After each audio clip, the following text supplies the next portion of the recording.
De pequeños, bueno, y no tan pequeños, al escuchar la palabra enfermedad, ¿en qué pensabais o en qué pensáis? Yo de pequeñito, gracias a Érase una vez la vida, ese maravilloso programa infantil, lo que pensaba era que bichitos pequeñitos, maliciosos, entraban en la célula, la destruían, se apoderaban de ella y luego iban a colonizar a otras células.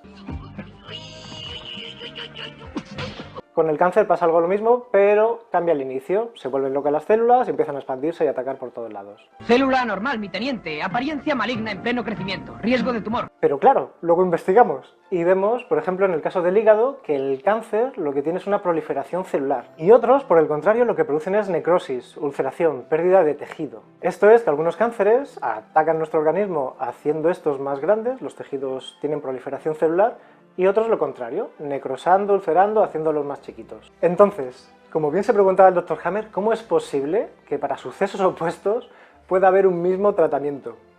Ahí hay algo raro, ¿no? Y encima ese tratamiento es con veneno. A ver, la radioterapia es radiactiva, la radiación es mala. La quimioterapia es veneno, viene del gas mostaza además, o sea, es que es jodidamente peligroso. Entonces es veneno y es caca, no se toca. Pero es que aunque fuera miel del Himalaya, aunque fuera algo ahí que fuera bueno, no tiene lógica de base. ¿Cómo se van a tratar sucesos opuestos con el mismo tratamiento? Imaginaos que hay un medicamento para intentar ser más altos. Ese medicamento no puede ayudarnos a ser más bajos al mismo tiempo. O si tienes hipermetropía o miopía, que son opuestas, ver mal de lejos o de cerca, no se va a tratar con el mismo tipo de gafa. Que no puede ser, simplemente, es que no, que no. Una lente convergente o divergente te va a ayudar para un tipo de cosa u otra, pero no para las dos al mismo tiempo. Entonces es un error conceptual, de base. Con esta tercera ley biológica, el Dr. Hammer lo que pone es los pies y la cabeza a tanta teoría sin sentido, a tantas cosas que no cuadraban y a tantas contradicciones médicas previas a sus descubrimientos. Es decir, descubre el sentido de cómo funcionan realmente nuestros órganos, los tejidos que componen este bello organismo que cada uno tenemos. El Dr. Hammer, y aquí llegamos a la primera parte de la definición de la tercera ley biológica, encuentra el sentido, la manera en que nuestros tejidos se organizan, nuestros órganos y tejidos, para solventar un conflicto biológico que puso en riesgo nuestra supervivencia. Recapitulemos un poquito, nos vamos a ir a la primera ley biológica, segunda y llegamos a la tercera, para hacerlo con sustancia y desde la base. En la primera ley biológica, el Dr. Hammer, ¿qué es lo que descubre? El origen de las enfermedades. Vamos a hablar con propiedad. El origen de programas biológicos que nuestro cuerpo activa para ayudarnos a solventar un shock, una hostia que te da la vida, algo que te deja ahí patidifuso, algo que pone en riesgo tu supervivencia. Nuestro organismo adquiere unas propiedades un poco más fuertes, algún tipo de órgano, para solventar este peligro que te pone la vida, ¿vale? La segunda ley biológica que descubre el Dr. Hammer nos explica la función bifásica de estos programas biológicos. La primera fase es la activa, donde te ponen las pilas para solventar ese hecho traumático, ese problema, y la segunda fase, si es que se resuelve el conflicto, ya es la de vagotonía, con síntomas muy específicos. Ver el vídeo de la primera ley biológica y la segunda, esto solo para recapitular. Entonces, el origen, las dos fases. Tercera ley biológica, cómo actúa cada uno de nuestros órganos y tejidos, que va en completa sincronía con la histología y con la embriología, con las capas embrionales que se forman en los primeros 17 días de vida. Cuando somos un pequeño cigoto en el bello útero de nuestra madre, pues ahí se empiezan a formar el endodermo, el mesodermo y el ectodermo. ¿Bien? El Dr. Hammer, como buen alemán, después de contrastar miles de casos, descubrió algo sorprendente y maravilloso, por primera vez, una organización sistémica de nuestro organismo y de cómo funcionan cada uno de nuestros órganos y tejidos, en base a la embriología. Descubrió que cada uno de nuestros órganos tiene una función específica para solventar un shock biológico. El Dr. Hammer descubre la relación entre las hojas embrionales, endodermo, mesodermo y ectodermo, que van en completa relación con las partes del cerebro, tronco cerebral, cerebelo, médula cerebral y corteza cerebral, y a su vez la función específica de órganos y tejidos. Para que se vea mucho más fácil, pongo distintos colores, como él utilizaba, amarillo, naranja y rojo, para ir enlazando hojas embrionales, partes del cerebro y función que realizan. Explica, entre otras cosas, el por qué nuestro organismo en ocasiones produce un crecimiento celular y en otras necrosis. Simple y llanamente, dependiendo del tipo de conflicto. En ocasiones necesitamos de una reacción y en otras del opuesto. Por supuesto, se desarrolla en absoluta sincronía con la primera y segunda ley biológica y la organización, el mapa cerebral, quedaría de la siguiente manera. Los conflictos correspondientes al endodermo se activan desde el tronco encefálico. Los del mesodermo antiguo son controlados por el cerebelo. Ambos muestran un aumento celular en la fase de conflicto activo y una necrosis o ulceración en la fase de vagotonía, cuando se ha solucionado el conflicto. Esto sucede solo y exclusivamente si disponemos de estos microorganismos tachados de demoníacos por la medicina alopática disponibles en nuestro cuerpo. Si os habéis atiborrado de antibióticos, por ejemplo, pues no dispondréis de estos hongos, bacterias, micobacterias que descomponen el material sobrante para luego excretarlo, y entonces lo que el organismo hace es encapsularlo, encapsular el tumor. Y ahí se queda. De hecho, ya no está muy de moda, que ni siquiera se practican con el COVID, y por una específica razón, porque dan mucha información. Autopsias. Antes, que se practicaban más a menudo, de media, los seres humanos muertos a los que se practicaban estas autopsias tenían 4 tumores encapsulados. Eso implica que durante su vida pasaron por al menos, porque es una media, algunos serían 6 o 8 y otros serían 2, pasaron por 4, 5, 6 cánceres y murieron de otras cosas. Autopsias. Bien, los conflictos correspondientes al mesodermo nuevo son controlados por la sustancia blanca y al ectodermo son controlados por el corteza cerebral. Ambos, tanto mesodermo nuevo como ectodermo, están dentro de lo que se denomina cerebro nuevo. Así es más fácil acordarse: cerebro antiguo, endodermo y mesodermo antiguo, y cerebro nuevo, mesodermo nuevo y ectodermo.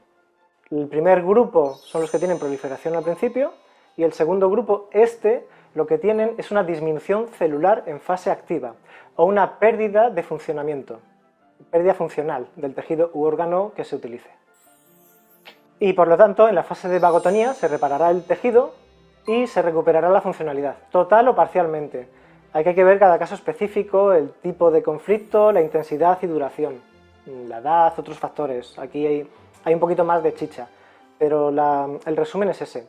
En algunos casos se recuperará completamente la funcionalidad y en otros pues no, porque el conflicto fue muy fuerte, duró mucho tiempo, se tardó en resolver, y como siempre pondré bellos ejemplos para que se entienda mucho mejor. Explicaré muy por encima para que se entienda el concepto. Endodermo, parénquima. El parénquima del hígado adquiere un volumen más grande con el fin de optimizar la absorción de elementos vitales. Esto se produce en caso de conflicto de bocado con la coloración de inanición o hambruna. Este es un miedo arcaico de morir de hambre, por extensión, temor de carecer de algo vital. Este está formado por la capa embrionaria endodérmica, por lo tanto será controlado por el cerebro antiguo, más concretamente por el tronco encefálico. Pasamos ahora al mesodermo antiguo, senos, concretamente glándula mamaria. Se desarrolla un tumor en la glándula mamaria, es decir, esta se hace más grande. Un tumor es un crecimiento celular que hace más grande y fuerte un órgano determinado. El sentido biológico del adenocarcinoma lobular es producir más leche para así poder amamantar de forma óptima y dar un mayor aporte energético a quien lo necesite. Se activa por un conflicto de preocupación o pelea. Para entender plenamente este programa biológico con pleno sentido de la naturaleza, de glándula mamaria, debemos explicar una de las características biológicas que se deben tener en cuenta a la hora de analizar un paciente. La regla de la lateralidad biológica. Ser zurdo o diestro biológicamente. Esto es de crucial importancia para determinar con qué hemisferio cerebral trabaja ese ser humano.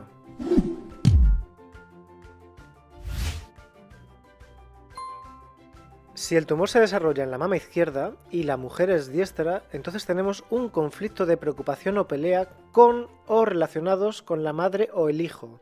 Incluso un conflicto de nido, preocupación por la casa o una parte de ella, por ejemplo el cuarto de los niños. Y si la mujer es zurda, el conflicto de preocupación o pelea normalmente es con la pareja. Potencialmente puede ser con cualquier persona que no sea madre e hijos. Este conflicto además tiene un contenido sexual. Si el tumor se desarrolla en la mama derecha y la mujer hemos comprobado que biológicamente es diestra, entonces estaremos hablando de un conflicto de preocupación o pelea, normalmente con la pareja, pero que potencialmente puede darse con cualquier persona que no sea la madre o los hijos. En este caso, el conflicto no tiene un contenido sexual. Desarrollando un tumor en la mama derecha y siendo zurda la mujer, tenemos un conflicto de preocupación o pelea con o relacionados con la madre o el hijo. Incluso un conflicto de nido, como dijimos antes también. Preocupación por la casa o una parte de ella, por ejemplo, el cuarto de los niños.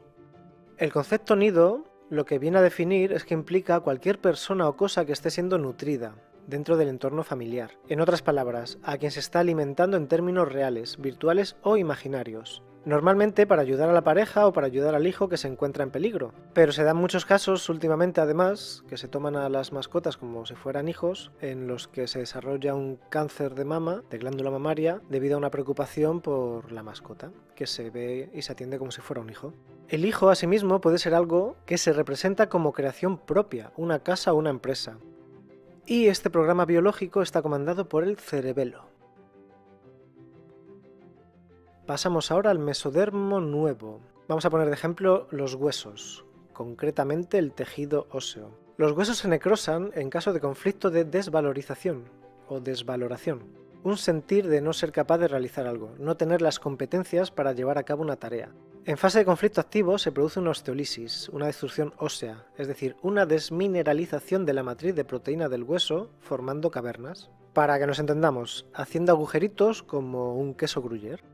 Podemos encontrarnos con osteopenia, que sería una masa conflictual pequeña, o examinado en el inicio de la fase de conflicto activo, o con osteoporosis, que sería una masa conflictual grande. Es importante destacar que las destrucciones óseas y medulares son siempre indoloras. Y el propósito de formar agujeritos es meter en ellos un material más duro que haga más fuertes nuestros huesos y por lo tanto estar preparados para resistir más carga o más peso. Esto sucede al final de la fase vagotónica. Y un ejemplo de ectodermo sería la epidermis. En fase de conflicto activo disminuye la sensibilidad de la piel por un conflicto de separación para reducir el dolor causado por la separación o la falta de contacto con un ser querido, o todo lo contrario, por un conflicto de contacto, por haberse producido un contacto no deseado. La disminución de sensibilidad de la piel se consigue a través de microulceraciones. Asimismo, la memoria a corto plazo también se ve afectada. Todos estos síntomas nos ayudan a que la pérdida de ese ser querido no duela tanto. Este SBS está controlado por la corteza cerebral.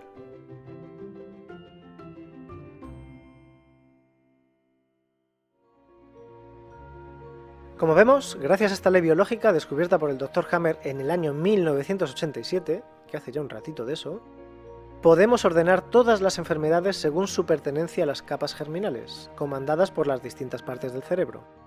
En el siguiente vídeo, y con esto ya me despido, veremos la cuarta ley biológica en la que explicamos cómo los microbios también están organizados según las capas embrionarias y cómo su rol es muy distinto al que el químico y empresario Pasteur nos dijo en su tiempo.